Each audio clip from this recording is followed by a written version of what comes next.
ਸਾਹਿਬ JIO.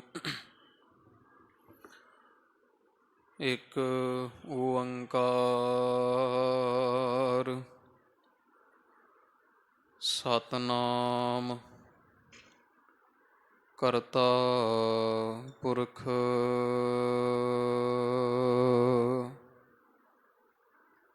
ਨਿਰਭਉ ਨਿਰਵੈਰ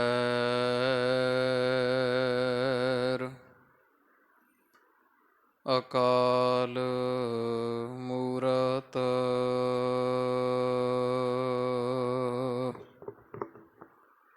ਅਜੂਨੀ ਸੈਭੰ ਗੁਰ ਪ੍ਰਸਾਦ ਜਪ ਆਦ ਸੱਚ ਜੁਗਾਦ ਸੱਚ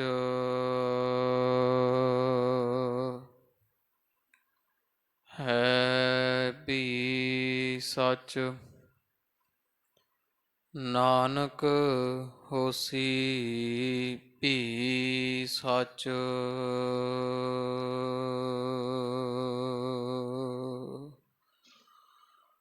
ਸ਼੍ਰੀ ਨਾਨਕ ਪਦ ਪੰਕਜ ਬੰਦਨ ਪਦ ਪੰਕਜ ਬੰਦਨ ਸਿਮਰੋ ਅੰਗਦ ਦੋਖ ਨਿਕੰਦਨ ਅਮਰਦਾਸ ਗੁਰ ਹਿਰਦੇ ਧਿਆਵਾ ਹਿਰਦੇ ਧਿਆਵਾ। ਸ਼੍ਰੀ ਗੁਰ ਰਾਮਦਾਸ ਗੁਣ ਗਾਵਾ ਸ਼੍ਰੀ ਅਰਜਨ ਬਿਘਨ ਕੇ ਨਾਸ਼ਕ ਬਿਘਨ ਕੇ ਨਾਸ਼ਕ। ਹਰ ਗੋਬਿੰਦ ਸ਼ੁਭ ਸੁਮਤ ਪ੍ਰਕਾਸ਼ਕ ਸ਼੍ਰੀ ਹਰਿ ਰਾਏ ਨਮੋ ਕਰ ਜੋਰੀ ਨਮੋ ਕਰ ਜੋਰੀ। ਗੁਰ ਹਰਿ ਕ੍ਰਿਸ਼ਨ ਮਨਾਏ ਬਹੋਰੀ ਤੇਗ ਬਹਾਦਰ ਪਰਮ ਕਿਰਪਾਲ ਪਰਮ ਕਿਰਪਾਲ। ਸ਼੍ਰੀ ਗੁਰ ਗੋਬਿੰਦ ਸਿੰਘ ਬਿਸਾਲਾ ਤਰੋਂ ਤਰਾ ਪਰ ਪੁੰਨ ਪੁੰਨ ਸੀਸਾ ਪੁੰਨ ਪੁੰਨ ਸੀਸਾ। ਬੰਦੋਂ ਬਾਰ ਬਾਰ ਜਗਦੀਸ਼ਾ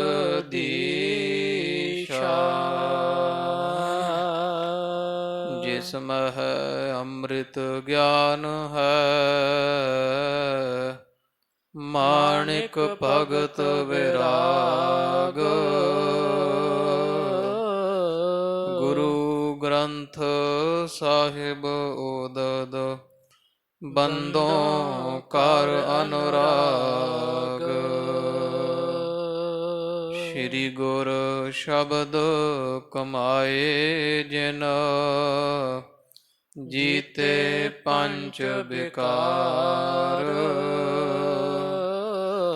ਤਿਨ ਸੰਤਨ ਕੋ ਬੰਦਨਾ ਸਿਰ ਚਰਨਨ ਪਰ ਤਾਰ। ਤਿਨ ਸੰਤਨ ਕੋ ਬੰਦਨਾ ਸਿਰ ਚਰਨਨ ਪਰ ਤਾਰ। ਸਤਨਾਮ ਵਾਹਿਗੁਰੂ ਸਾਹਿਬ ਜੀਓ। ਦੋਹਰਾ ਸ਼੍ਰੀ ਗੁਰ ਕਿਰਪਾ ਨਿਧਾਨ, ਲਖ ਕੈ ਸੁਧ ਅਧਿਕਾਰ। ਨਿਰਨੈ ਕੀਨਸ ਬ੍ਰਹਮ ਕੋ, ਤਿਸ ਪ੍ਰਤ ਬਾਕ ਉਚਾਰ। ਸ਼੍ਰੀ ਗੁਰ ਕਿਰਪਾ ਨਿਧਾਨ ਸੁਨ, ਲਖ ਕੈ ਸੁਧ ਅਧਿਕਾਰ। ਨਿਰਨੈ ਕੀਨਸ ਬ੍ਰਹਮ ਕੋ, ਤਿਸ ਪ੍ਰਤ ਬਾਕ ਉਚਾਰ। ਵਾਹਿਗੁਰੂ ਜੀ ਕਾ ਖਾਲਸਾ, ਵਾਹਿਗੁਰੂ ਜੀ ਕੀ ਫਤਿਹ। ਹਾਜ਼ਰਾ ਹਜੂਰ, ਜਹਰਾ ਜਹੂਰ ਦੀਨਾ ਬੰਧੂ, ਭਗਤ ਵਛਲ ਗੁਰੂ ਗਰੀਬ ਨਵਾਜ, ਜਗ ਦਾਤੇ 10 ਪਾਤਸ਼ਾਹੀਓਂ ਜੀ ਕੇ ਪਾਵਨ ਪਵਿੱਤਰ ਸਰੂਪ, ਧੰਨ ਧੰਨ ਸਾਹਿਬ ਆਦਿ ਸ਼੍ਰੀ ਗੁਰੂ ਗ੍ਰੰਥ ਸਾਹਿਬ ਜੀ ਮਹਾਰਾਜ ਸੱਚੇ ਸਤਿਗੁਰਾਂ ਦੇ ਸੰਧਿਆ ਸਮੇਂ ਦੇ ਸਜ ਰਹੇ ਦੀਵਾਨ ਅੰਦਰ ਹਜ਼ੂਰ ਦੇ ਖੁੱਲ੍ਹੇ ਦਰਸ਼ਨ ਦੀਦਾਰ ਕਰਨੇ ਦਾ ਪਾਵਨ ਪਵਿੱਤਰ ਸੁਭਾਗ ਆਪਾਂ ਨੂੰ ਪ੍ਰਾਪਤ ਹੋ ਰਿਹਾ ਹੈ। ਉਮਰ ਸੋਈ ਵਿੱਚ ਲੇਖੇ ਜੋ ਯਾਦ ਸਾਈਂ ਦੀ ਗੁਜਰੇ ਪੈਂਦੀ ਮੁਜਰੇ, ਉਹ ਸਮਾਂ ਉਹ ਘੜੀ ਸਫਲੀ ਹੈ ਜਿਸ ਘੜੀ ਦੇ ਵਿੱਚ ਚੋਜੀ ਪ੍ਰੀਤਮ ਪ੍ਰਭੂ ਪਾਤਸ਼ਾਹ ਜੀਆਂ ਦੀ ਪਾਵਨ ਪਵਿੱਤਰ ਮਿੱਠੀ ਯਾਦ ਅੰਦਰ ਜੁੜ ਬੈਠੀਏ। ਜੁੜਨਾ ਚਾਹੇ ਬਾਣੀ ਪੜ੍ਹਨੇ ਦੁਆਰਾ, ਸੁਣਨੇ ਦੁਆਰਾ, ਚਾਹੇ ਕਥਾ ਦੁਆਰਾ, ਚਾਹੇ ਕੀਰਤਨ ਦੁਆਰਾ, ਜਥਾ ਜੁੜਿਆ ਜਾਂਦਾ ਹੈ ਉਸੇ ਵਿੱਚ ਹੀ ਓਨਾ ਹੀ ਲਾਭ ਹੈ। ਉਹ ਸਮਾਂ ਸੱਚੇ ਪਾਤਸ਼ਾਹ ਮਹਾਰਾਜ ਦੀ ਦਰਗਾਹੇ ਲੇਖੇ ਹੈ, ਔਰ ਉਹ ਰਸਨਾ ਧਨ ਹੈ ਜੋ ਪ੍ਰਭੂ ਦੇ ਗੁਣ ਗਾਵੇ। ਉਹ ਨੇਤਰ ਧਨ ਹਨ ਜਿਨ੍ਹਾਂ ਦੇ ਨਾਲ ਸ਼ਬਦ ਅਵਤਾਰ ਧੰਨ ਸਾਹਿਬ ਸ਼੍ਰੀ ਗੁਰੂ ਗ੍ਰੰਥ ਸਾਹਿਬ ਜੀ ਮਹਾਰਾਜ ਦੇ ਦਰਸ਼ਨ ਹੋਣ। ਉਹ ਪੈਰ ਸਫਲੇ ਜਿਹੜੇ ਚੱਲ ਕੇ ਸਤ ਸੰਗਤ ਦੀਆਂ ਕੜੀਆਂ ਵਿੱਚ ਆਏ। ਹਉ ਬਲਿਹਾਰੀ ਤਿਨ ਕਉ ਜੋ ਸੁਨਤੇ ਹਰ ਕਥਾ। ਸੱਚੇ ਪਾਤਸ਼ਾਹ ਜੀ ਉਹਨਾਂ ਤੋਂ ਸਦਕੇ ਬਲਿਹਾਰ ਜਾਂਦੇ ਹੈ ਜਿਹੜੇ ਪ੍ਰਭੂ ਪਰਮੇਸ਼ਰ ਦੇ ਗੁਣਾਂ ਦਾ ਕਥਨ, ਜਿਹਨੂੰ ਕਥਾ ਕਹੋ, ਸ਼ਰਵਣ ਕਰਦੇ ਹਨ। ਪਿਛਲੇ ਸਮੇਂ ਤੋਂ ਸ਼੍ਰੀ ਗੁਰਪ੍ਰਤਾਪ ਸੂਰਜ ਗ੍ਰੰਥ ਦੀ ਅੰਮ੍ਰਿਤ ਰੂਪ ਗਾਥਾ ਆਪ ਜੀ ਨਿਤਾ ਪ੍ਰਤੀ ਹਾਜ਼ਰੀਆਂ ਭਰ ਕੇ ਸ਼ਰਵਣ ਕਰ ਰਹੇ ਹੋ। ਧੰਨ ਧੰਨ ਸਾਹਿਬ ਸ਼੍ਰੀ ਗੁਰੂ ਅਰਜਨ ਦੇਵ ਜੀ ਮਹਾਰਾਜ ਸੱਚੇ ਸਤਿਗੁਰਾਂ ਦੇ ਦਰ ਕਰਦਾ ਜਸ ਜਥਾ ਪਿਛਲੇ ਪ੍ਰਸੰਗ ਵਿੱਚ ਆਪਾਂ ਸ਼ਰਵਣ ਕੀਤਾ ਹੈ। ਗੁਰੂ ਗਰੀਬ ਨਵਾਜ ਸੱਚੇ ਪਾਤਸ਼ਾਹ ਜੀਆਂ ਨੇ ਜਦੋਂ ਪਾਵਨ ਪਵਿੱਤਰ ਸਰੋਵਰ ਸੰਤੋਖਸਰ ਸਾਹਿਬ ਦੀ ਸੇਵਾ ਆਰੰਭ ਕੀਤੀ, ਸਭ ਪਾਸੇ ਇਹ ਗੱਲ ਜੰਗਲ ਦੀ ਅੱਗ ਵਾਂਗ ਫੈਲੀ ਹੈ ਕਿ ਸੋਢੀ ਕੁਲ ਦੇ ਭੂਸ਼ਣ ਧੰਨ ਗੁਰੂ ਰਾਮਦਾਸ ਮਹਾਰਾਜ ਜੀਆਂ ਦੇ ਸਾਹਿਬਜ਼ਾਦੇ ਜੋ ਗੁਰੂ ਨਾਨਕ ਪਾਤਸ਼ਾਹ ਮਹਾਰਾਜ ਦੇ ਤਖਤ ਦੇ 5ਵੇਂ ਵਾਲੀ ਹੈ, ਪਾਵਨ ਪਵਿੱਤਰ ਸਰੋਵਰ ਗੁਰੂ ਕੇ ਚੱਕ ਧਰਤੀ 'ਤੇ ਲਵਾ ਰਹੇ ਹੈ, ਸੇਵਾ ਚੱਲ ਰਹੀ ਹੈ। ਉੱਥੇ ਜਿਹੜਾ ਵੀ ਸੇਵਾ ਕਰਦਾ ਹੈ ਮਨ ਇੱਛਤ ਫਲਾਂ ਦੀ ਪ੍ਰਾਪਤੀ, ਔਰ ਉਹ ਵੀ ਤਤਕਾਲ ਉਸੇ ਸਮੇਂ ਹੋ ਆਉਂਦੀ ਹੈ। ਸੁਣ ਸੁਣ ਕੇ ਦੂਰੋਂ ਨੇੜਿਓਂ ਬਹੁਤ ਸੰਗਤਾਂ ਅੰਮ੍ਰਿਤਸਰ ਸਾਹਿਬ ਪੁੱਜਣ ਲੱਗੀਆਂ ਕੁਝ ਮਹੀਨਿਆਂ ਦੇ ਵਿੱਚ ਇਹ ਸਰੋਵਰ ਦੀ ਜਿਹੜੀ ਸੇਵਾ ਹੈ, ਸੰਤੋਖਸਰ ਸਾਹਿਬ ਦੇ ਸਰੋਵਰ ਦਾ ਕੱਚਾ ਕੀਤਾ ਪੱਟਣ ਦੀ ਸੇਵਾ, ਇਹ ਕਾਫੀ ਹੱਦ ਤੱਕ ਹੋਈ। ਇੱਕ ਦਿਨ ਸੰਗਤਾਂ ਦੇ ਸੇਵਾ ਕਰਦਿਆਂ ਹੋਇਆਂ ਜਦੋਂ ਇਹ ਸਰੋਵਰ ਦੇ ਵਿੱਚੋਂ ਇੱਕ ਗੋਲ ਆਕਾਰ ਦਾ ਮੱਟ ਜਿਹੜਾ ਨਿਕਲਦਾ ਦਿਸਿਆ, ਹਜ਼ੂਰ ਨੂੰ ਸੰਗਤਾਂ ਬੇਨਤੀ ਕੀਤੀ, ਮਹਾਰਾਜ ਕਿ ਕੋਈ ਗੋਲ ਪੱਥਰ ਬਹੁਤ ਵੱਡਾ ਜਿਹੜਾ ਉਹ ਸਰੋਵਰ ਦੀ ਖੁਦਾਈ ਵਿੱਚੋਂ ਨਿਕਲ ਰਿਹਾ। ਸੱਚੇ ਪਾਤਸ਼ਾਹ ਜੀ ਜਾਨੀ ਜਾਨ ਗੁਰੂ ਗਰੀਬ ਨਵਾਜ ਪਹੁੰਚੇ। ਪੱਥਰ ਸਾਰਾ ਮਿੱਟੀ ਪਾਸੋਂ ਵਿਹਲਾ ਕੀਤਾ ਗਿਆ। ਸਿਲ ਦਾ ਦਰਵਾਜ਼ਾ ਉਹਨੂੰ ਲੱਗਿਆ ਹੋਇਆ ਜਿਹਦੇ ਨਾਲ ਉਹ ਬੰਦ ਕੀਤਾ ਹੋਇਆ ਉਹ ਖੋਲ੍ਹਿਆ। ਵਿੱਚੋਂ ਬਹੁਤ ਲੰਮੇ ਚੌੜੇ ਸਰੀਰ ਦਾ ਸਡੋਲ, ਹੱਟਾ ਕੱਟਾ ਬਹੁਤ ਸਰੀਰ ਜਿਸ ਦਾ ਕੋਈ ਜੋਗੀ ਸਮਾਧੀ ਲਾ ਕੇ ਬੈਠਾ ਸੰਗਤਾਂ ਵੇਖਿਆ। ਸਤਿਗੁਰਾਂ ਨੇ ਇਸ ਜੋਗੀ ਦੀ ਸਮਾਧੀ ਖਿਲਾਉਣ ਵਾਸਤੇ ਕਸਤੂਰੀ ਮੱਖਣੀ ਵਿੱਚ ਮਿਲਾ ਕੇ ਤਲੀਆਂ ਤੇ ਅਰਸੀਸ ਤੇ ਚੱਸੀ 'ਚ ਸਵਾਈ ਹੈ ਸਿੱਖਾਂ ਤੋਂ, ਜਿਸ ਨਾਲ ਇਹ ਸਮਾਧੀ ਤੋਂ ਉਥਾਨ ਹੋਇਆ ਤੇ ਉਹ ਮੱਠ ਵਿੱਚੋਂ ਬਾਹਰ ਕੱਢਿਆ, ਯੋਗ ਜਗ੍ਹਾ 'ਤੇ ਬਿਠਾਇਆ ਤੇ ਫਿਰ ਅੱਖਾਂ ਖੋਲ੍ਹੀਆਂ। ਉਸੇ ਵੇਲੇ ਦ੍ਰਿਸ਼ਟੀ ਧੰਨ ਗੁਰੂ ਅਰਜਨ ਦੇਵ ਮਹਾਰਾਜ 'ਤੇ ਪਈ। ਸਤਿਗੁਰਾਂ ਦਾ ਦਗ ਦਗ ਕਰਦਾ ਚਿਹਰਾ ਵੇਖ ਕੇ, ਮਹਾਰਾਜ ਦਾ ਨੂਰਾਨੀ ਚਿਹਰਾ, ਸਤਿਗੁਰਾਂ ਦਾ ਸੁੰਦਰ ਦਾੜਾ ਤੇ ਕਮਲ ਦੀ ਪੰਖੜੀ ਵਰਗੇ ਜਿਹੜੇ ਆ ਉਹ ਮੋਟੇ ਨੇਤਰ ਹਜ਼ੂਰ ਦੇ ਵੇਖ ਕੇ ਜੋਗੀ ਜਾਣ ਗਿਆ ਵੀ ਜੋ ਮੇਰੇ ਸਾਹਮਣੇ ਬੈਠਾ ਕੋਈ ਸਧਾਰਨ ਪੁਰਖ ਨਹੀਂ। ਬਾਬਾ ਬੁੱਢਾ ਸਾਹਿਬ ਜੀ ਲਾਗੇ ਖੜ੍ਹੇ ਸਨ। ਬੇਨਤੀ ਕੀਤੀ ਕਿ ਇਹ ਦੱਸੋ ਬਾਬਾ ਜੀ ਵੀ ਆ ਕੌਣ ਹੈ ਜਿਨ੍ਹਾਂ ਦੇ ਮੈਂ ਦਰਸ਼ਨ ਕਰ ਰਹੇ ਹਾਂ, ਕਿਹਦੇ ਪੁੱਤਰ ਹਨ, ਕਿਸ ਤਖਤ ਦੇ ਮਾਲਕ ਹੈ, ਇਹ ਵਡਿਆਈ ਕਿੱਥੋਂ ਲਈ ਹੈ, ਫਿਰ ਸਮਾਂ ਕਿਹੜਾ ਚੱਲ ਰਿਹਾ ਹੈ। ਤੋ ਬਾਬਾ ਜੀਆਂ ਉਹ ਇਸ ਨੂੰ ਦੱਸਿਆ ਕਿ ਯੋਗੀ ਜੀ ਹੁਣ ਕਲਯੁਗ ਦਾ ਸਮਾਂ 5000 ਵਰ੍ਹਾ ਬੀਤ ਚੁੱਕਾ ਹੈ ਕਰੀਬ ਤੇ ਧੰਨ ਗੁਰੂ ਨਾਨਕ ਪਾਤਸ਼ਾਹ ਜੀ ਹੋਏ ਜਿਨ੍ਹਾਂ ਨੇ ਡੋਲਦੀ ਹੋਈ ਪ੍ਰਿਥਵੀ ਨੂੰ ਨਾਮ ਦਾ ਥੰਮ ਦਿੱਤਾ, ਸਹਾਰਾ ਦਿੱਤਾ, ਜਿਨ੍ਹਾਂ ਨੇ ਸੰਸਾਰ ਤੇ ਜਗ੍ਹਾ ਜਗ੍ਹਾ ਜਾ ਕੇ ਬਾਬੇ ਚਾਰੇ ਚਾਰ ਚੱਕ ਨੌ ਖੰਡ ਪ੍ਰਿਥਵੀ ਸੱਚਾ ਢੋਆ ਸੰਸਾਰ ਦੀ ਕਲਿਆਣ ਕੀਤੀ, ਦੀਨ ਦੁਖੀ ਜੀਵਾਂ ਨੂੰ ਸੁੱਖ ਦੀਆਂ ਦਾਤਾਂ ਬਖਸ਼ਿਸ਼ ਕੀਤੀਆਂ। ਉਹਨਾਂ ਤੋਂ ਵਰਸਾਏ ਧੰਨ ਗੁਰੂ ਅੰਗਦ ਦੇਵ ਮਹਾਰਾਜ, ਜਿਨ੍ਹਾਂ ਤੋਂ ਧੰਨ ਗੁਰੂ ਅਮਰਦਾਸ ਮਹਾਰਾਜ ਨੇ ਵਡਿਆਈ ਪ੍ਰਾਪਤ ਕੀਤੀ ਤੇ ਉਹਨਾਂ ਤੋਂ ਵਡਿਆਈ ਧੰਨ ਗੁਰੂ ਰਾਮਦਾਸ ਮਹਾਰਾਜ ਸੋਢੀ ਵੰਸ਼ ਦੇ ਤੁਜਾ ਦੀਪਕ ਇਹਨਾਂ ਪ੍ਰਾਪਤ ਕੀਤੀ। ਇਹ ਉਸੇ ਧੰਨ ਗੁਰੂ ਰਾਮਦਾਸ ਮਹਾਰਾਜ ਸੱਚੇ ਸਤਿਗੁਰਾਂ ਦੇ ਛੋਟੇ ਸਾਹਿਬਜ਼ਾਦੇ ਹਨ। ਗੁਰੂ ਗਰੀਬ ਨਵਾਜ ਅੰਤਰਜਾਮੀ, ਨਿਮਰਤਾ ਕੇ ਪੁੰਜ, ਬਾਣੀ ਕੇ ਬੋਹਿਥ, ਗੁਰੂ ਗਰੀਬ ਨਵਾਜ ਧੰਨ ਸਾਹਿਬ ਸ੍ਰੀ ਗੁਰੂ ਅਰਜਨ ਦੇਵ ਜੀ ਮਹਾਰਾਜ ਹਨ। ਧੰਨ ਗੁਰੂ ਨਾਨਕ ਪਾਤਸ਼ਾਹ ਮਹਾਰਾਜ ਦਾ ਤਖਤ ਹੈ, ਪੰਜਵੇਂ ਥਾਂ ਇਹ ਸੁਭਾਏਮਾਨ ਹਨ। ਇਸ ਤਰ੍ਹਾਂ ਦੇ ਬਚਨ ਬਾਬਾ ਜੀਆਂ ਜੋਗੀ ਨੂੰ ਦੱਸੇ।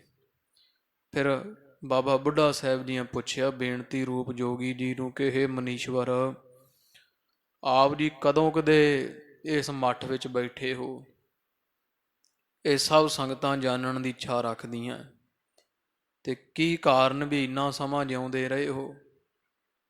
ਵੀ ਕਿਉਂਕਿ ਤੁਹਾਨੂੰ ਵੇਖ ਕੇ ਲੱਗਦਾ ਵੀ ਬਹੁਤ ਸਮੇਂ ਦੇ ਆਪ ਮੱਠ ਵਿੱਚ ਬੈਠੇ ਹੋ। ਫਿਰ ਜੋਗੀ ਨੇ ਦੱਸਿਆ ਕਿ ਮੈਂ ਸਤਿਯੁਗ ਸਮੇਂ ਦਾ ਇਸ ਮੱਠ ਵਿੱਚ ਬੈਠਾ ਹਾਂ।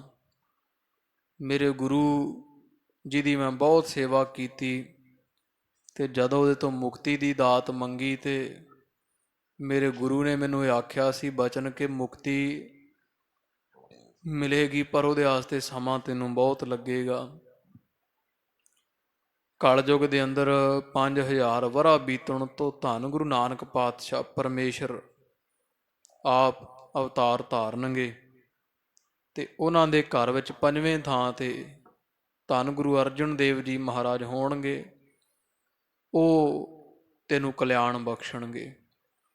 ਉਹਦੇ ਵਾਸਤੇ ਕਰਨਾ ਤੂੰ ਇਹ ਹੈ ਵੀ ਤੇਰੀ ਸੇਵਾ ਤੋਂ ਖੁਸ਼ ਹੋ ਕੇ ਅਸੀਂ ਵਰਦਾਨ ਦਿੰਦੇ ਹਾਂ ਵੀ ਆਹ ਮੱਠ ਤਿਆਰ ਕਰ, ਇਹਦੇ ਵਿੱਚ ਬੈਠ ਜਾ, ਤੇਰੀ ਮ੍ਰਿਤਿੂ ਨਹੀਂ ਹੋਵੇਗੀ, ਸਵਾਸਾਂ ਨੂੰ ਦਸਮ ਦੁਆਰ ਵਿੱਚ ਚੜ੍ਹਾ ਲੈਣਾ। ਉਹ ਆ ਕੇ ਤੇਰੀ ਕਲਿਆਣ ਕਰਨਗੇ, ਤੈਨੂੰ ਇਸ ਮੱਠ ਚੋਂ ਕੱਢਣਗੇ ਜਦੋਂ ਮਹਾਨ ਇਸ ਜਗ੍ਹਾ 'ਤੇ ਤੀਰਥ ਪ੍ਰਗਟ ਕਰਨਗੇ ਜਦੋਂ।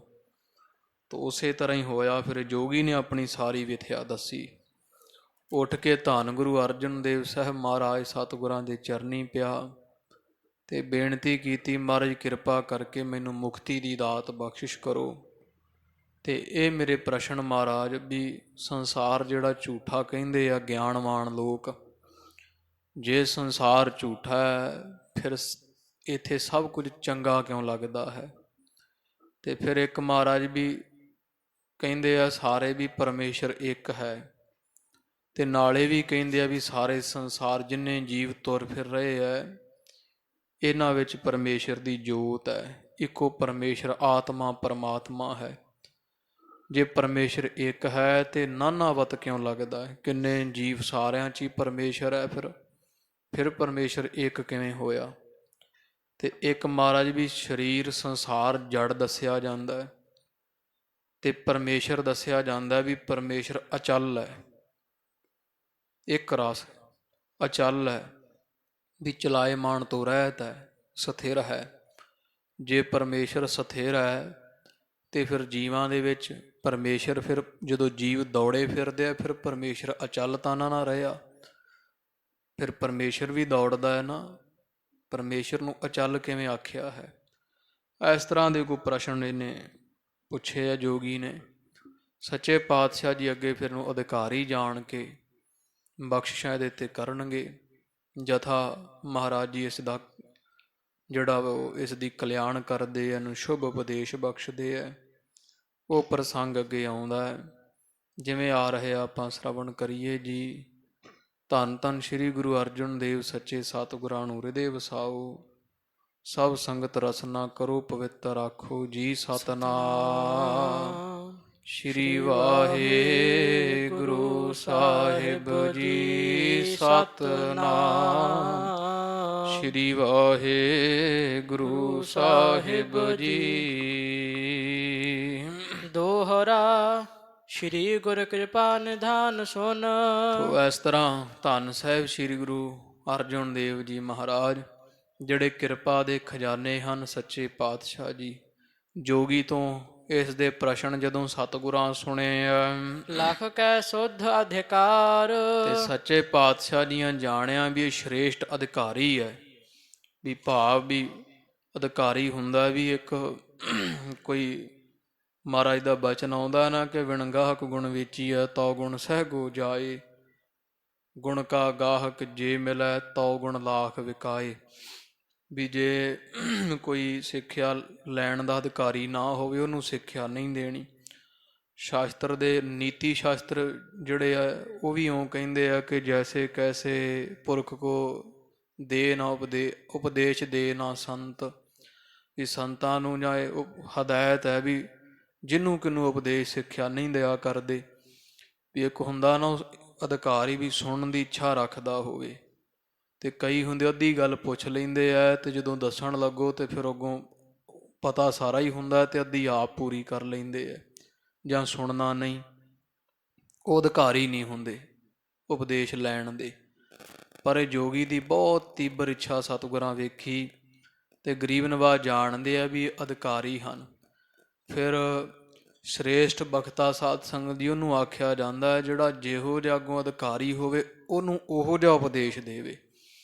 ਜਿਵੇਂ ਹੁਣ ਕੋਈ ਆ ਸਧਾਰਨ ਪੁਰਖ ਬਿਲਕੁਲ ਹੀ ਅਨਪੜ੍ਹ ਜਾਂ ਕੋਈ ਗੁਰੂ ਘਰ ਦੀ ਸਿੱਖਿਆ ਮਰਿਆਦਾ ਤੋਂ ਵਾਂਝਾ ਹੋਵੇ, ਬਿਲਕੁਲ ਹੀ ਕੋਰਾ ਹੋਵੇ, ਤੇ ਇੱਕੋ ਵਾਰ ਹੀ ਉਹਨੂੰ ਫਿਰ ਉਹ ਜਿਹੜੇ ਵੇਦਾਂਤ ਦੇ ਸ਼ਬਦਾਂ ਦੀ ਵਿਆਖਿਆ ਸੁਣਾ ਦੇਵੇ, ਕੋਈ ਬਹੁਤ ਡੂੰਘੀ ਉਹਨੂੰ ਸਿੱਧਾ ਹੀ ਇੱਥੋਂ ਆਣ ਸੁਣਾਵੇ ਵੀ ਪਰਮੇਸ਼ਰ ਸਰੂਪ ਤੇਰੇ ਵਿੱਚ ਆਤਮਾ ਹੈ, ਸਰੀਰ ਝੂਠਾ ਹੈ, ਨਾਸ਼ਵੰਤ ਕਿਵੇਂ, ਜਿਵੇਂ ਮੈਂ ਸਰੀਰ ਨੂੰ ਕਹਿੰਦੇ ਮੇਰਾ ਸਰੀਰ, ਜੇ ਸਰੀਰ ਤੇਰਾ ਕੌਣ ਕਹਿੰਦਾ ਸਰੀਰ ਤੇਰਾ ਹੈ, ਉਹ ਕਹਿਣ ਵਾਲਾ ਕੌਣ ਹੈ, ਤੇ ਆਦਿਕ ਜਾਂ ਉਹ ਕੋਈ ਗਿਆਨ ਦੀਆਂ ਅਵਸਥਾ ਸੁਖੋਪਤ, ਜਾਗਰਤ, ਸੁਖੋਪਤੀ ਇਤਿਆਦਿਕ ਲੈ ਕੇ ਤੁਰ ਪਵੇ। ਇਹ ਨਹੀਂ ਵੀ ਭਾਵ ਜਿਹੋ ਜਿਹਾ ਅਧਿਕਾਰੀ ਹੈ, ਜਿਹੋ ਜਿਹੀ ਸ਼ਬਦ ਅਰਥ ਦੀ ਉਹਨੂੰ ਸਮਝ ਪੈਂਦੀ ਹੈ, ਉਥੋਂ ਉਹਨੂੰ ਸਮਝਾਉਣਾ ਕਰੇ, ਉਹਨੂੰ ਉੱਤਮ ਵਕਤ ਆਖਿਆ ਜਾਂਦਾ ਹੈ। ਇਹ ਧੰਨ ਗੁਰੂ ਅਰਜਨ ਦੇਵ ਜੀ ਮਹਾਰਾਜ ਸੱਚੇ ਪਾਤਸ਼ਾਹ ਦੀਨਾ ਬੰਧੂ ਸ਼੍ਰੇਸ਼ਟ ਉੱਤਮ ਵਕਤੇ ਹੈ। ਅਤੇ ਮਹਾਰਾਜ ਜੀ ਜਾਣਦੇ ਆ ਵੀ ਜੋਗੀ ਦੀ ਅਵਸਥਾ ਕਿੱਥੇ ਟਿਕੀ ਹੋਈ ਹੈ, ਕਿਉਂਕਿ ਜਿਹੜਾ ਸਵਾਲ ਜੋਗੀ ਨੇ ਕੀਤਾ ਇਹ ਮਾਨੋ ਵੀ ਵੇਦਾਂਤ ਦਾ ਸਿਖਰ ਹੈ। ਤੋ ਗੁਰੂ ਗਰੀਬ ਨਿਵਾਜ ਸੱਚੇ ਪਾਤਸ਼ਾਹ ਜੀਆਂ ਇਸ ਜੋਗੀ ਨੂੰ ਅਧਿਕਾਰੀ ਜਾਣਿਆ ਹੈ। ਨਿਰਨੈ ਕੀਨਸ ਬ੍ਰਹਮ ਕੋ, ਤੇ ਮਹਾਰਾਜ ਨੇ ਨਿਰਣੈ ਕੀਤਾ ਜਿਹੜਾ ਬ੍ਰਹਮ ਨੂੰ, ਬ੍ਰਹਮ ਨਿਰਣੇ ਕਰਕੇ ਤਿਸ ਪ੍ਰਤਿਭਾਕ ਉਚਾਰ, ਵੀ ਬ੍ਰਹਮ ਦੇ ਪ੍ਰਥਾਏ ਉਪਦੇਸ਼ ਨਿਰਣੇ ਕਰਕੇ ਗਰੀਬ ਨਿਵਾਜ ਸੱਚੇ ਪਾਤਸ਼ਾਹ ਜੀ ਇਸ ਜੋਗੀ ਤਾਂ ਹੀ ਉਚਾਰਦੇ ਹੈ। ਤੋ ਇਹ ਸਾਧ ਸੰਗਤ ਜੀ ਜਿਹੜਾ ਯੋਗੀ ਹੈ, ਤੋ ਯੋਗੀ ਪੁਰਸ਼ ਹੋਣ ਕਰਕੇ ਵੇਦ ਸ਼ਾਸਤਰਾਂ ਤੋਂ ਬਹੁਤ ਭਲੀ ਪ੍ਰਕਾਰ ਜਾਣੂ ਸੀਗਾ। ਚਾਹੇ ਗੁਰੂ ਅਰਜਨ ਦੇਵ ਮਹਾਰਾਜ ਸੱਚੇ ਪਾਤਸ਼ਾਹ ਜੀਆਂ ਨੂੰ ਕੋਈ ਲੋੜ ਨਹੀਂ ਪੈਂਦੀ ਕਿਸੇ ਨੂੰ ਬਹੁਤਾ ਗੂੜ ਗਿਆਨ ਦੇਣ ਦੀ, ਸਮਝਾਉਣ ਦੀ, ਕਿਉਂਕਿ ਸੱਚੇ ਪਾਤਸ਼ਾਹ ਮਹਾਰਾਜ ਦੇ ਤੇ ਘਰ ਦਾ ਵਿਧਾਨ ਹੈ, ਨਿਮਖ ਮਾਹੇ ਨਿਸਤਾਰਾ, ਨਾਮ ਦੀ ਦਾਤ ਦੇ ਕੇ ਮਹਾਰਾਜ ਤਾਰ ਦਿੰਦੇ ਹੈ। ਪਰ ਕਵੀ ਸੰਤੋਖ ਸਿੰਘ ਜਿਹੜੇ ਹੈ, ਇਹ ਕੋਈ ਵੇਦਾਂਤ ਜਿਹੜਾ ਨਾ, ਇਹ ਸ਼ਾਸਤਰ ਬਹੁਤ ਹੀ ਪੜ੍ਹੇ ਹੋਣ ਕਰਕੇ ਇੱਥੇ ਉਹ ਆਪਦੇ ਆਪ ਨੂੰ ਵਦਾਂਤੀ ਜਣਾਉਂਦੇ ਹੋਏ ਵਿਦਵਤਾ ਜਿਹੜੀ ਆ ਉਹ ਜਣਾ ਰਹੇ ਹੈ। ਇਸ ਕਰਕੇ ਫਿਰ ਜੋਗੀ ਪੁਰਸ਼ ਦਾ ਪ੍ਰਸੰਗ ਆਇਆ ਅਤੇ ਵੇਦਾਂਤ ਦਾ ਪ੍ਰਸੰਗ ਕਵੀ ਸੰਤੋਖ ਸਿੰਘ ਸਾਹਿਬ ਜੀਆਂ ਨੇ ਗੁਰੂ ਅਰਜਨ ਦੇਵ ਜੀ ਮਹਾਰਾਜ ਦੇ ਮੁਖੋਂ ਕਹਾਇਆ, ਇਉਂ ਜਣਾਇਆ ਹੈ। ਤੋ ਇਉਂ ਜਾਣਨਾ ਕਰੋ ਵੀ ਗੁਰੂ ਅਰਜਨ ਦੇਵ ਮਹਾਰਾਜ ਸੱਚੇ ਪਾਤਸ਼ਾਹ ਜੀ ਜੋਗੀ ਨੂੰ ਉਪਦੇਸ਼ ਲੈਣ ਦਾ ਅਧਿਕਾਰੀ ਜਾਣ ਕੇ ਇਸ ਤਰ੍ਹਾਂ ਸੱਚੇ ਪਾਤਸ਼ਾਹ ਜੀ ਕਹਿੰਦੇ ਆ, ਚਉਪਈ ਭੋ ਜੋਗੇਸ਼ਵਰ ਅਚਰਜ ਆਹੈ। ਗੁਰੂ ਗਰੀਬ ਨਿਵਾਜ ਕਹਿੰਦੇ, ਹੇ ਜੋਗੀ, ਜਿਹੜਾ ਪਰਮੇਸ਼ਰ ਹੈ ਨਾ, ਬ੍ਰਹਮ, ਜਿਹਦੀ ਬਾਬਤ ਸਵਾਲ ਪੁੱਛਦਾ ਉਹ ਅਸਚਰਜ ਹੈ ਭਾਈ, ਉਹ ਹੈਰਾਨ ਕਰ ਦੇਣ ਵਾਲਾ, ਕਿਸੇ ਗਿਣਤੀ ਮਿਣਤੀ ਵਿੱਚ ਨਹੀਂ ਹੈ। ਅਕਹਿ ਬ੍ਰਹਮ ਕੋ ਕਿਮ ਕੋ ਕਹੈ, ਤੇ ਜਿਹੜਾ ਹੈ ਹੀ ਅਕਹਿ ਹੈ, ਅਕਹਿ ਕਥਨੀ ਤੋਂ ਪਰੇ ਹੈ, ਵੀ ਨਾ ਉਹਦੇ ਬਾਰੇ ਕੁਝ ਕਿਹਾ ਜਾ ਸਕਦਾ, ਕਹਿ ਕਹਿ ਕੇ ਪੂਰਾ ਨਹੀਂ ਉਹਦੇ ਤਾਈਂ ਉਹਦਾ ਵਿਖਿਆਨ ਕੀਤਾ ਜਾ ਸਕਦਾ। ਇਹ ਵੱਡ ਉੱਚਾ ਹੋਵੇ ਕੋਈ ਤਸੂਚੇ ਕਉ ਜਾਣੈ ਸੋਏ, ਸੁਣ ਵੱਡਾ ਆਖੈ ਸਭ ਕੋਏ, ਕਿ ਵੱਡਾ ਵੱਡਾ ਡੀਠਾ ਹੋਏ। ਪਰਮੇਸ਼ਰ ਨੂੰ ਸੁਣ ਸੁਣ ਕੇ ਕਿਹਾ ਜਾਂਦਾ ਵੀ ਬਹੁਤ ਵੱਡਾ ਹੈ, ਪਰ ਕਿੱਡਾ ਵੱਡਾ ਕਿਸੇ ਨੇ ਵੇਖਿਆ ਹੋਵੇ ਸਾਰਾ ਤੇ ਜਾਣੇ ਤੇ ਦੱਸੇ। ਹੇ ਜੋਗੀ ਜੀ, ਜਿਹੜਾ ਬ੍ਰਹਮ ਪਰਮੇਸ਼ਰ ਆ ਉਹ ਕਥਨੇ ਤੋਂ ਰਹਿਤ ਹੈ, ਤੇ ਕਿਵੇਂ ਤੁਹਾਨੂੰ ਬਿਆਨ ਕਰਕੇ ਦੱਸੀਏ।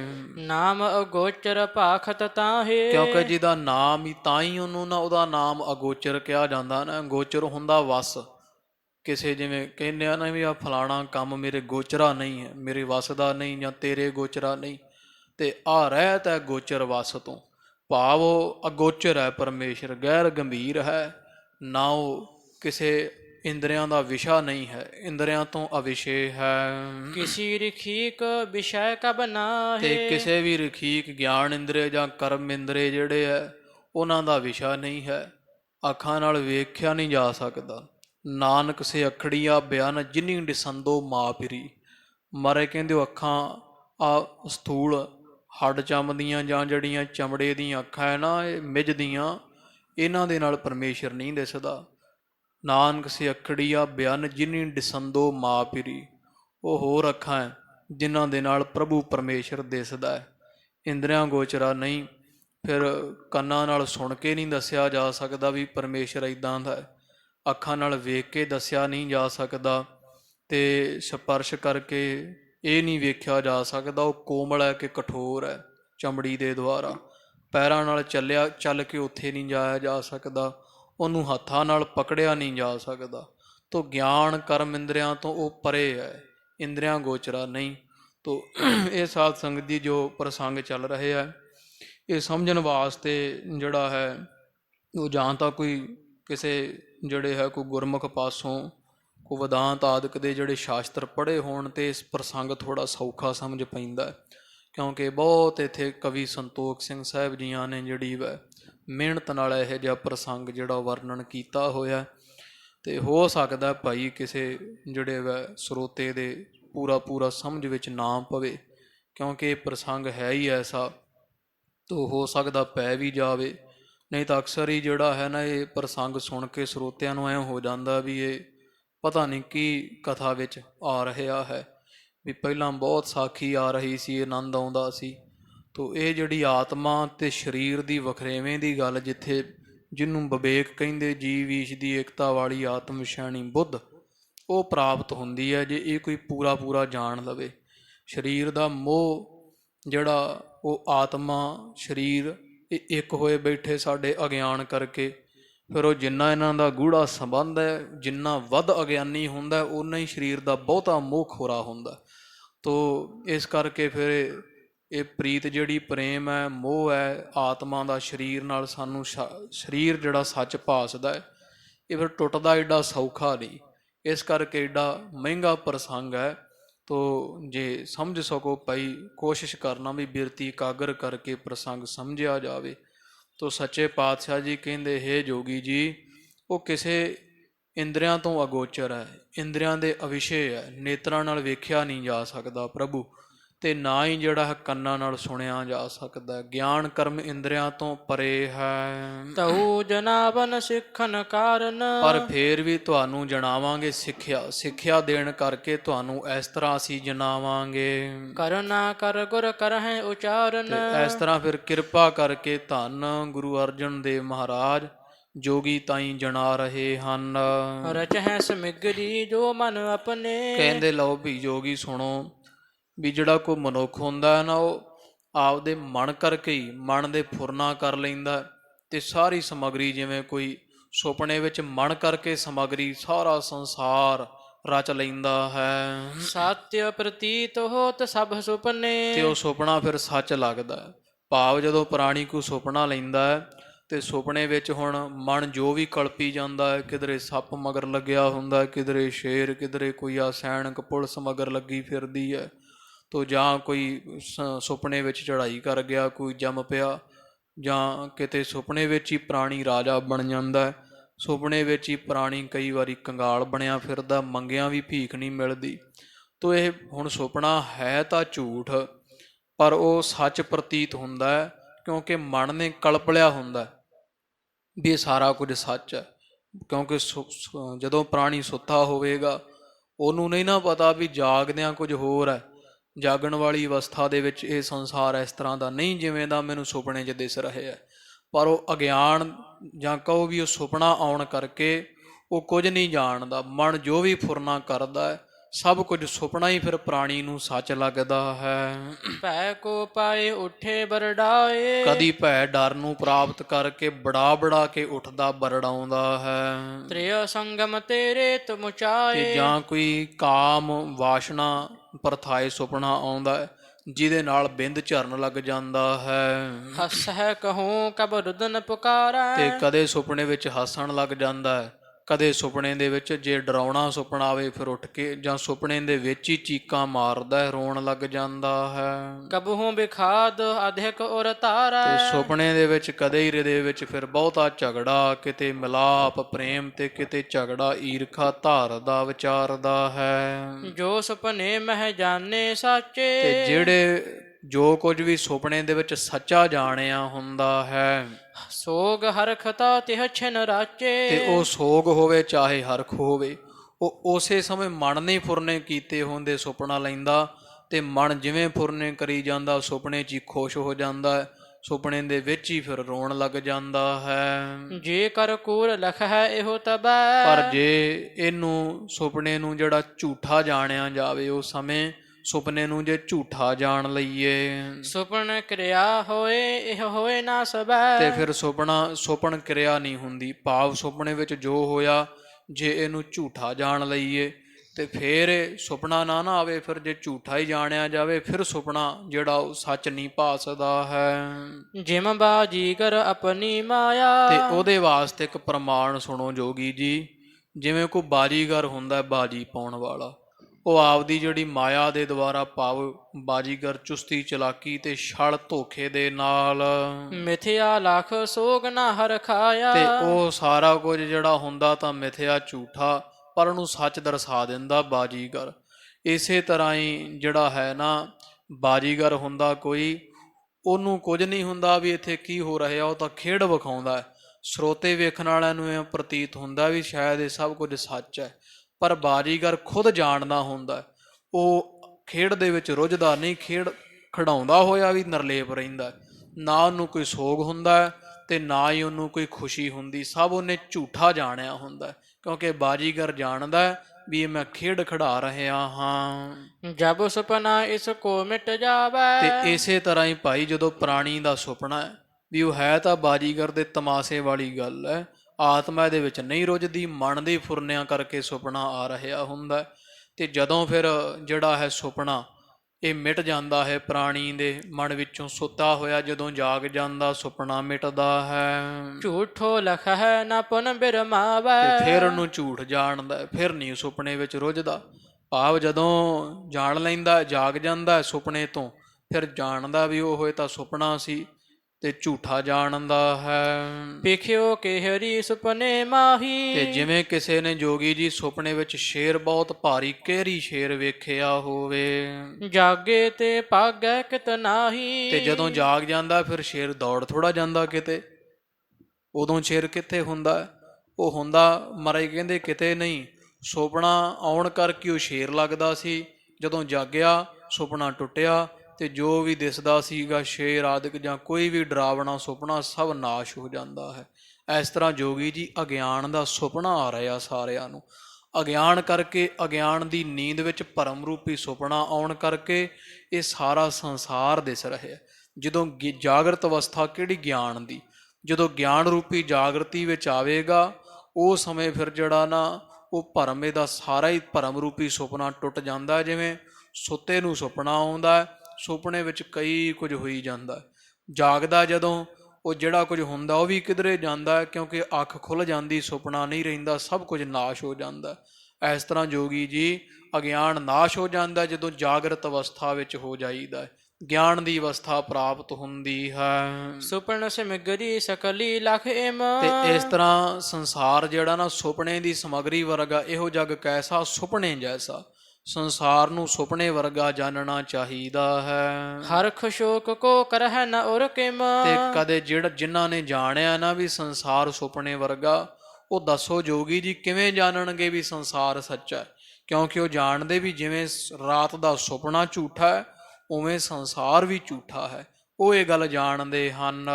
ਤਿਸੀ ਰੀਤ ਜਾਵਦ ਅਗਿਆਨਾ। ਤੇ ਇਸ ਕਰਕੇ ਜਦੋਂ ਤੀਕਰ ਮਨ ਦੇ ਵਿੱਚ ਅਗਿਆਨ ਹੁੰਦਾ ਹੈ, ਜਗਤ ਸਾਚ ਜਨੀਅਤ ਬਿਧਨਾਨਾ। ਤੇ ਉਹਨਾਂ ਸਮਾਂ ਸੰਸਾਰ ਸੱਚ ਲੱਗਦਾ ਵੀ ਅਗਿਆਨ ਕਰਕੇ ਸੰਸਾਰ ਸੱਚ ਲੱਗਦਾ, ਜਿਵੇਂ ਸੁਪਨੇ ਕਰਕੇ ਜਾਂ ਨੀਂਦ ਕਰਕੇ ਸੁਪਨਾ ਸੱਚ ਲੱਗਦਾ, ਉਸੇ ਤਰ੍ਹਾਂ ਅਗਿਆਨ ਕਰਕੇ ਸੰਸਾਰ ਸੱਚਾ ਲੱਗਦਾ ਹੈ। ਪ੍ਰਾਪਤ ਇਸ਼ਟ ਹਰਖ ਉਰ ਪਾਰਾ। ਤੇ ਜੇ ਜਿਹੜਾ ਹੈ ਇਸ਼ਟ ਦੀ ਪ੍ਰਾਪਤੀ ਹੋ ਜਾਵੇ, ਜਾਂ ਮਨ ਨੂੰ ਕਿਸੇ ਵਸਤੂ ਦੀ, ਪਿਆਰੀ ਵਸਤੂ ਦੀ ਪ੍ਰਾਪਤੀ ਹੋ ਜਾਵੇ, ਤੇ ਫਿਰ ਸੁਪਨੇ ਦੇ ਵਿੱਚ ਹੀ ਹੱਸਣ ਲੱਗ ਜਾਂਦਾ ਹੈ।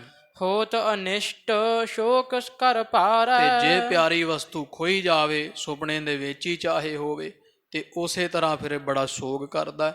ਇਵੇਂ ਮਹਾਰਾਜ ਕਹਿੰਦੇ ਜੋਗੀ ਜੀ ਪ੍ਰਤੱਖ ਹੈ ਵੀ ਮਨ ਨੂੰ ਜੇ ਤਾਂ ਕੋਈ ਵਸਤੂ ਮਿਲ ਜਾਂਦੀ ਹੈ ਫਿਰ ਇਹ ਖੁਸ਼ ਹੋ ਜਾਂਦਾ, ਤੇ ਜਦੋਂ ਕੋਈ ਵਸਤੂ ਖੋਈ ਜਾਂਦੀ ਸੰਸਾਰ ਤੇ ਉਦੋਂ ਰੋਣ ਲੱਗ ਜਾਂਦਾ, ਦੁਖੀ ਹੁੰਦਾ ਹੈ। ਰਾਗ ਦਵੈਸ਼ ਭੈ ਆਦਿਕ ਜੇਈ। ਜਿਹੜਾ ਰਾਗ ਦਵੈਸ਼ ਆ ਤੇ ਭੈ ਆਦਿਕ ਡਰ ਹੈ ਸੁਪਨੇ ਵਤ, ਉਹ ਸਾਰਾ ਡਰ ਆਦਿਕ ਜਿਹੜਾ ਹੈ ਇਨਕੋ ਧਰਤ ਅਨੇਕ ਦੁਖ ਖੇਈ। ਤੇ ਇਹਨਾਂ ਨੂੰ ਸਹਾਰਦਾ ਹੈ ਫਿਰ ਪ੍ਰਾਣੀ। ਭਾਵ ਜਿਵੇਂ ਸੁਪਨੇ ਦੇ ਵਿੱਚ ਸੁਪਨਾ ਆਉਂਦਾ ਹੈ ਤੋ ਡਰ ਭੈਦਾਇਕ ਕੋਈ ਸੁਪਨਾ ਆਵੇ ਤੇ ਉਹ ਸੁਪਨੇ ਵਿੱਚ ਹੀ ਪ੍ਰਾਣੀ ਡਰਦਾ ਰਹਿੰਦਾ, ਹਾਲਾਂਕਿ ਸੁਪਨਾ ਝੂਠ ਹੈ, ਅੱਖ ਖੁੱਲ੍ਹਦਿਆਂ ਸਾਰ ਨਾਸ਼ ਵੀ ਹੋ ਜਾਂਦਾ। ਇਸੇ ਤਰ੍ਹਾਂ ਹੀ ਜੋਗੀ ਜੀ ਸੰਸਾਰ ਜਿਹੜਾ ਕੋਰਾ ਝੂਠ ਹੈ ਸੁਪਨੇ ਦੇ ਵਾਂਗੂ, ਪਰ ਇਹ ਸੱਚ ਲੱਗੂ ਓਨਾ ਚਿਰ ਜਿੰਨਾ ਸਮਾਂ ਅਗਿਆਨੀ ਰਹਾਂਗੇ। ਅਗਿਆਨ ਕਰਕੇ ਸੁਪਨਾ ਸੱਚ ਹੀ ਰਹੇਗਾ, ਤੋ ਜਦੋਂ ਗਿਆਨ ਪ੍ਰਾਪਤ ਹੋਵੇਗਾ ਉਦੋਂ ਸੰਸਾਰ ਫਿਰ ਝੂਠਾ ਲੱਗਦਾ ਹੈ, ਸੁਪਨੇ ਵਰਗਾ ਲੱਗਦਾ ਹੈ। ਤੇ ਉਹਨਾਂ ਸਮਾਂ ਫਿਰ ਜਿੰਨਾ ਸਮਾਂ ਅਗਿਆਨ ਹੈ ਉਹਨਾਂ ਸਮਾਂ ਦੁੱਖ ਲੱਗੇਗਾ।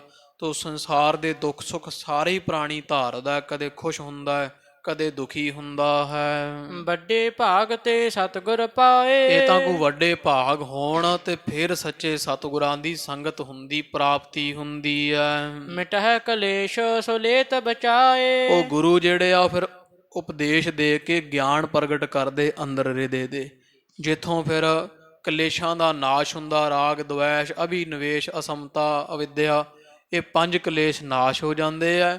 ਗੁਰੂ ਸਮਰੱਥ ਹੁੰਦਾ ਹੈ ਤੇ ਸਿੱਖਿਆ ਗਿਆਨ ਦੇ ਕੇ ਤੇ ਸੰਸਾਰ ਦੇ ਦੁੱਖਾਂ ਤੋਂ ਬਚਾਉਂਦਾ ਹੈ। ਜਿਮ ਸੁਪਨੇ ਮਹਿ ਸ਼ੇਰ ਕਰਾਲ। ਜਿਵੇਂ ਸੁਪਨੇ ਦੇ ਵਿੱਚ ਸ਼ੇਰ ਕਰਾਲ ਕਹੀਏ ਭਿਆਨਕ ਲੱਗਦਾ ਹੈ, ਡਰ ਆਉਂਦਾ ਹੈ। ਦੇਖਤ ਉਪਜੋ ਤਰਾਸ ਵਿਸਾਲ। ਸੁਪਨੇ ਦੇ ਵਿੱਚ ਹੀ ਸ਼ੇਰ ਵੇਖ ਲਈਏ ਤੇ ਜੋਗੀ ਜੀ ਮਨ ਡਰ ਜਾਂਦਾ ਹੈ, ਬਹੁਤ ਭਾਰੀ ਪ੍ਰਾਣੀ ਡਰ ਜਾਂਦਾ ਹੈ। ਭਾਗਿਓ ਜਾਏ ਨਾ ਗਿਰ ਗਿਰ ਜਾਵੇ। ਤੇ ਜਦੋਂ ਫਿਰ ਉਹ ਸ਼ੇਰ ਸੁਪਨੇ ਵਿੱਚ ਮਗਰ ਦੌੜਦਾ ਨਾ ਭੱਜਿਆ ਜਾਂਦਾ ਹੈ, ਕਦੇ ਗਿਰ ਗਿਰ ਕੇ ਡਿੱਗਦਾ ਹੈ, ਬੁਰੇ ਹਾਲ ਹੁੰਦੇ ਆ। ਹੋਤ ਅਸ਼ਾਕਿਓ ਡਰੇ ਬਰਡਾਵੇ। ਤੇ ਇਸ ਤਰ੍ਹਾਂ ਇਹ ਪ੍ਰਾਣੀ ਦੀ ਹਾਲਤ ਹੁੰਦੀ ਹੈ ਤੇ ਭੱਜ ਭੱਜ ਕੇ ਜਿਵੇਂ ਕਮਜ਼ੋਰ ਹੋ ਜਾਂਦਾ ਹੈ, ਕਦੇ ਡਰਦਾ ਹੈ, ਬਰੜਾ ਕੇ ਉੱਠਦਾ, ਚੀਕਾਂ ਮਾਰਦਾ ਹੈ। ਇਤਨੇ ਮਹਿ ਜਾਗਰਤ ਨਰ ਆਇਓ। ਤੇ ਇੰਨੇ ਨੂੰ ਜਾਂ ਮਹਾਰਾਜ ਪ੍ਰਮਾਣ ਦੇ ਕੇ ਸਮਝਾਉਂਦੇ ਆ ਕਿ ਜੋਗੀ ਜੀ ਵੇਖੋ, ਜਿਵੇਂ ਕੋਈ ਪ੍ਰਾਣੀ ਦੇ ਪਿੱਛੇ ਸ਼ੇਰ ਲੱਗੇ ਸੁਪਨੇ ਵਿੱਚ ਤੇ ਉਹ ਬਰੜਾਉਂਦਾ ਹੈ, ਡਰਦਾ ਹੈ, ਕਦੇ ਦੌੜਦਾ ਹੈ, ਕਦੇ ਡਿੱਗਦਾ ਹੈ। ਤੇ ਜੇ ਮਾਨੋ ਵੀ ਉਹਨੇ ਚੁਰ ਨੂੰ ਕੋਈ ਪ੍ਰਾਣੀ ਆਵੇ, ਉਹਨੂੰ ਡਰਦੇ ਨੂੰ ਵੇਖ ਕੇ, ਬਰੜਾਉਂਦੇ ਨੂੰ ਵੇਖ ਕੇ ਤੇ ਹਿਲਾ ਕੇ ਉਹਨੂੰ ਉਠਾ ਦਿੰਦਾ ਹੋਵੇ। ਦੁਖਦ ਜਾਣ ਕੇ ਪਕੜ ਜਗਾਇਓ। ਵੀ ਉਹ ਆ ਕੇ ਵੇਖੇ ਵੀ ਇਹ ਤਾਂ ਸੁਪਨੇ 'ਚ ਬਹੁਤ ਡਰਿਆ, ਬਰੜਾਈ ਜਾਂਦਾ, ਉਹਦੀ ਬਾਂਹ ਜੀ ਹਿਲਾ ਕੇ ਉਹ ਡਰਦੇ ਹੋਏ ਸੁਪਨੇ ਦੇ ਵਿੱਚ ਬਰੜਾਉਂਦੇ ਹੋਏ ਨੂੰ ਹਿਲਾ ਕੇ ਉਠਾ ਦੇਵੇ। ਤਰਸਤ ਜਾਣ ਤੇ ਮੈਂ ਸਤਿਗੁਰ ਦੇਖਾਂ ਤੇ ਹੈ। ਇਸ ਤਰ੍ਹਾਂ ਹੀ ਜਦੋਂ ਸਿੱਖ ਨੂੰ ਡਰਿਆ ਜਾਣਦੇ ਨਾ ਵੀ ਇਹੋ ਜਗ ਜਲਤਾ ਦੇਖ ਕੇ ਭੱਜ ਪਏ ਸਰਨਾਈ, ਵੀ ਇਹ ਸੰਸਾਰ ਨੂੰ ਸੜਦਾ ਬਲਦਾ ਵੇਖਦੇ ਆ ਜਦੋਂ ਸਿੱਖ, ਤੇ ਸਿੱਖ ਭੈ ਮੰਨਦਾ ਸੰਸਾਰ ਚੋਂ, ਤੇ ਫਿਰ ਗੁਰੂ ਉਹਨੂੰ ਫਿਰ ਸੁੱਤੇ ਅਗਿਆਨ ਦੀ ਨੀਂਦ ਚੋਂ ਜਗਾਉਂਦੇ ਆ। ਜਿਵੇਂ ਆ ਪ੍ਰਤੱਖ ਨੀਂਦ ਵਿੱਚ ਸੁੱਤੇ ਹੋਏ ਨੂੰ ਕੋਈ ਬਾਂਹ ਫੜ ਕੇ ਉਠਾ ਦੇਵੇ ਤੇ ਸੁਪਨਾ ਨਾਸ਼ ਹੋ ਜਾਂਦਾ, ਉਹਦਾ ਡਰ ਦੂਰ ਹੋ ਜਾਂਦਾ। ਇਸ ਤਰ੍ਹਾਂ ਜਦੋਂ ਸਿੱਖ ਡਰਦਾ ਹੈ ਨਾ ਸੰਸਾਰ ਤੋਂ, ਤੇ ਪੂਰੇ ਗੁਰੂ ਮਿਲ ਜਾਣ ਤੇ ਬਾਂਹ ਫੜ ਕੇ, ਕੀ ਹੈ, ਹਿਰਦੇ ਰੂਪੀ ਬਾਂਹ ਫੜ ਕੇ, ਸਾਡੇ ਮਨ ਰੂਪੀ ਬਾਂਹ ਨੂੰ ਪਕੜ ਕੇ ਤੇ ਉਹ ਜਿਹੜੇ ਹੈ ਗਿਆਨ ਰੂਪੀ ਜਾਗਰਤ ਅਵਸਥਾ ਵਿੱਚ ਲਿਆ ਕੇ ਤੇ ਸੰਸਾਰ ਰੂਪੀ ਸੁਪਨੇ ਨੂੰ ਨਾਸ਼ ਕਰ ਦਿੰਦੇ ਆ। ਉਪਦੇਸ਼ ਹੈ ਸੁਖ ਦੇਤ ਵਿਸੇਖ ਹੈ। ਤੇ ਬੜਾ ਡਾਢਾ ਸੁਖ ਦਿੰਦੇ ਆ, ਸੋਹਣੀ ਸਿੱਖਿਆ ਉਪਦੇਸ਼ ਬਖਸ਼ਿਸ਼ ਕਰਕੇ ਗਿਆਨ ਸਥਿਤ ਕਰ ਦਿੰਦੇ ਆ। ਜਨਮ ਮਰਨ ਦਵੈ ਤੁਝ ਮਹਿ ਨਾਹੀ। ਤੇ ਦੋਵੇਂ ਫਿਰ ਜਨਮ ਤੇ ਮਰਨ ਜਿਹੜੇ ਆ ਨਾ, ਉਹ ਤੇਰੇ ਵਿੱਚ ਅਸਲ ਵਿੱਚ ਵਾਸਤਵ ਦੇ ਵਿੱਚ, ਜੋਗੀ ਜੀ ਤੁਸੀਂ ਇੱਕ ਇਹ ਵੀ ਪ੍ਰਸ਼ਨ ਵਿੱਚ ਕੀਤਾ ਸੀਗਾ ਵੀ ਆਤਮਾ ਕੀ ਹੈ। ਤਾਂ ਮਹਾਰਾਜ ਕਹਿੰਦੇ ਜੋਗੀ ਜੀ ਜਨਮ ਮਰਨ ਜਿਹੜੇ ਦੋਵੇਂ ਆ ਨਾ, ਉਹ ਜੇ ਸੱਚ ਵੇਖੇ ਤੇ ਤੇਰੇ ਵਿੱਚ ਨਾ ਜੰਮਣਾ ਹੈ ਤੇ ਨਾ ਮਰਨਾ, ਜਿਹੜਾ ਤੇਰਾ ਵਾਸਤਵ ਸੁੱਧ ਸਰੂਪ ਹੈ। ਭੂਖ ਨਾ ਤ੍ਰਿਖਾ ਨਾ ਹਵੈ ਤੁਬ ਮਾਹੀ। ਉਹ ਨਾ ਤੇਰੇ ਵਿੱਚ ਪਰਮ ਭਾਵ ਆਤਮਾ ਨੂੰ ਨਾ ਭੁੱਖ ਲੱਗਦੀ ਹੈ, ਨਾ ਤ੍ਰੇਹ ਲੱਗਦੀ ਹੈ, ਨਾ ਉਹ ਜੰਮਦੀ ਮਰਦੀ ਹੈ, ਕਿਉਂਕਿ ਆਤਮਾ ਅਨੰਤ ਹੈ। ਇਹ ਭੁੱਖ, ਤ੍ਰੇਹ, ਦੁੱਖ, ਸੁੱਖ, ਰਾਗ, ਪ੍ਰੇਮ ਤੇ ਦਵੈਖ ਤੇ ਇਹ ਸਾਰੇ ਜਿਹੜੇ ਆ ਨਾ, ਇਹ ਸਰੀਰ ਦੀ ਕਿਰਿਆ, ਸਰੀਰ ਨੂੰ ਹੀ ਭੁੱਖ ਲੱਗੇਗੀ। ਆਤਮਾ ਨਾ ਭੁੱਖੀ ਮਰਦੀ ਹੈ, ਨਾ ਉਹਨੂੰ ਪਿਆਸ ਹੈ, ਨਾ ਕੋਈ ਨੀਂਦ ਹੈ, ਨਾ ਧੁੱਪ ਛਾਂ, ਕੁਝ ਨਹੀਂ ਮਹਿਸੂਸ ਹੁੰਦਾ ਹੈ। ਹਰਖ ਸ਼ੋਗ ਕੋ ਲੇਸ਼ ਨਾ ਤਨ ਮੈਂ। ਹਾਂ, ਤੇਰੇ ਸਰੀਰ ਤੋਂ ਮੈਂ, ਤੇਰੇ ਸਰੀਰ ਦੇ ਵਿੱਚ ਭਾਵ ਜਿਹੜੀ ਆਤਮਾ ਉਹਨੂੰ ਦੁੱਖ ਤੇ ਸੁੱਖ ਰਾਈ ਮਾਤਰ ਵੀ ਨਹੀਂ ਹੈ, ਉਹ ਐਸਾ ਤੇਰਾ ਪਰਮ ਆਪਾ ਹੈ। ਇਨ ਤੇ ਪਰੇ ਰੂਪ ਲਖ ਸੋ ਮੈਂ। ਤੇ ਉਹ ਰਾਗ ਦਵੈਖ ਤੇ ਜੰਮਣ ਮਰਨ ਇਹਨਾਂ ਸਾਰਿਆਂ ਤੋਂ ਜਿਹੜਾ ਆਪਦਾ ਸੁੱਧ ਸਰੂਪ ਹੈ ਨਾ ਜੋਗੀ ਜੀ, ਉਹਨੂੰ ਪਰੇ ਜਾਣੋ, ਉਹ ਜੰਮਣ ਮਰਨ ਵਿੱਚ ਨਹੀਂ ਹੈ। ਇਤਿਆਦਿਕ ਜਬ ਦੈ ਉਪਦੇਸ਼। ਇਸ ਤੋਂ ਆਦਿਕ ਸਤਿਗੁਰਾਂ ਜਦੋਂ ਹੋਰ ਵੀ ਇਹਨੂੰ ਸਿੱਖਿਆ ਉਪਦੇਸ਼ ਬਖਸ਼ੇ ਹੈ। ਹਿਰਦੈ ਹਾਨ ਅਗਿਆਨ ਅਸ਼ੇਸ਼। ਤੇ ਬਹੁਤਾ ਅਗਿਆਨ ਇਹ ਜੋਗੀ ਦੇ ਹਿਰਦੇ ਵਿੱਚ ਜਿਹੜਾ ਸੀਗਾ ਮਹਾਰਾਜ ਜੀ ਨਾਸ਼ ਕਰ ਰਹੇ ਹੈ। ਤਬ ਇਹੋ ਜਗਤ ਝੂਠ ਇਮ ਮਾਨੈ। ਤੇ ਮਹਾਰਾਜ ਸੱਚੇ ਪਾਤਸ਼ਾਹ ਜੀ ਹੁਣ ਹੋਰ ਉਪਦੇਸ਼ ਦੇ ਰਹੇ ਇੱਕ ਸ਼ਬਦ ਦੁਆਰਾ। ਤਾਂ ਕਿ ਇਹ ਜੋਗੀ ਜਿਹੜਾ ਸੰਸਾਰ ਨੂੰ ਝੂਠਾ ਮੰਨ ਲਵੇ।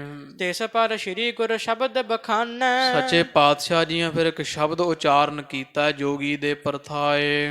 ਸੂਹੀ ਮਹੱਲਾ ਪੰਜਵਾ ਕਰ ਪਹਿਲਾ। ਤੋ ਪੰਜਵੇਂ ਪਾਤਸ਼ਾਹ ਦਾ ਸੂਹੀ ਰਾਗਣੀ ਜਾਂ ਰਾਗ ਵਿੱਚ ਇਹ ਬਚਨ ਹੈ। ਘਰ ਪਹਿਲਾ ਸੁਰਤਾਲ ਅੰਦਰ ਇਹ ਮਹਾਰਾਜ ਦਾ ਪਾਵਨ ਬਚਨ ਮਹਾਰਾਜ ਬਖਸ਼ਦੇ ਆ। ਇੱਕ ਓੰਕਾਰ ਸਤਿਗੁਰ ਪ੍ਰਸਾਦ। ਇੱਕ ਅਦੁੱਤੀ ਓੰਕਾਰ ਸਮੂਹ ਦਾ ਪ੍ਰਕਾਸ਼ਕ ਸਤ ਨਾਸ਼ ਤੋਂ ਰਹਿਤ ਗੁਰ ਚੇਤਨ ਸਰੂਪ ਪ੍ਰਸਾਦ ਆਨੰਦ ਸਰੂਪ ਹੈ। ਇਹ ਪਾਵਨ ਪਵਿੱਤਰ ਮਹਾਰਾਜ ਜੀ ਇਹ ਸਿੱਖਿਆ ਜੋਗੀ ਤਾਈਂ ਅੱਗੇ ਬਖਸ਼ਦੇ ਹਨ।